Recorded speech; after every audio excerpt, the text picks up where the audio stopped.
Oh, quatangent one, my people, and welcome to a quick and dirty review and build guide for the newest Warframe, Gyre. Just how quick and dirty is this? Well, I'm not even going to bother with the intro. We've all got a lot to do now that Angels of the Zariman has arrived, so I won't take up too much of your time. I've also got extra work to do, because I just launched a second channel here on YouTube called Epoch Talks. It's where I plan on discussing various things that I have a particular interest in, like the prep guide I just posted for the final season of Ozark. Hey, the better that new channel does, the more content I'll be able to create for both channels. So if you wouldn't mind dropping a sub over there and checking out the video, it would be immensely helpful and appreciated. As for Gyre, well, she reminds me a lot of the last original Warframe we got, Caliban, in that she's fun, interesting, and absolutely not Steel Path ready.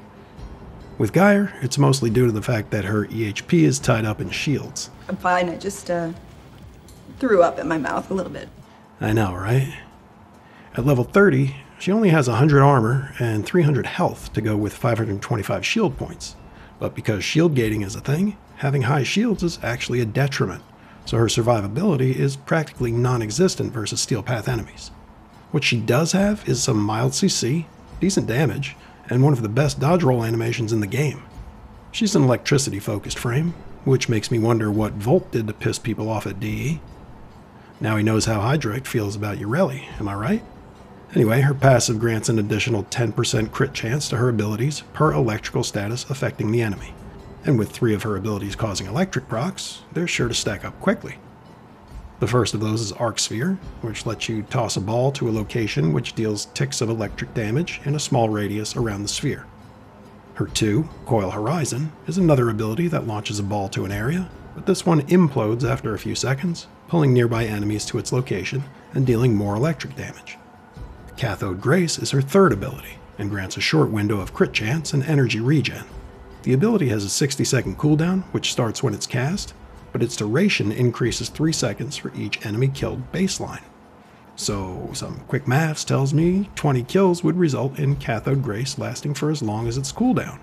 So it's best to use this ability when you know bodies are about to hit the floor. And finally, we have her ultimate, Rotor Swell. This creates an electrical field in a small radius around Gyre, which damages enemies, causes electrical procs, and chains more electrical damage from affected enemies whenever they take a critical hit. So you can see how her kit is supposed to come together. Abilities create energy regen, crit chance, and electric procs. Those electric procs ramp up damage, leading to kills, and those kills keep the crit chance and energy regen rolling. It all sounds great, until you remember that Warframe is currently plagued by frames and weapons that nuke entire planets, leaving no room for damage that needs to ramp up. That kind of damage could be useful in Steel Path and arbitrations, but she can't survive a stiff breeze, let alone level 100 plus enemies. So let's hope she gets some much needed buffs. But in the meantime, here's the build I'm using.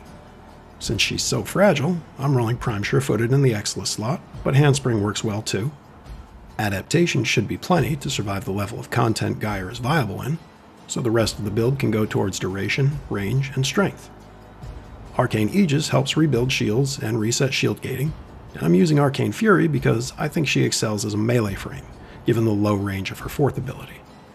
I'd probably also replace her 1 with Breach Surge if I planned on playing her much, since the electricity tick damage would yield some nice surge sparks, but I gotta be honest, I think she's headed for the basement to keep Ureli company.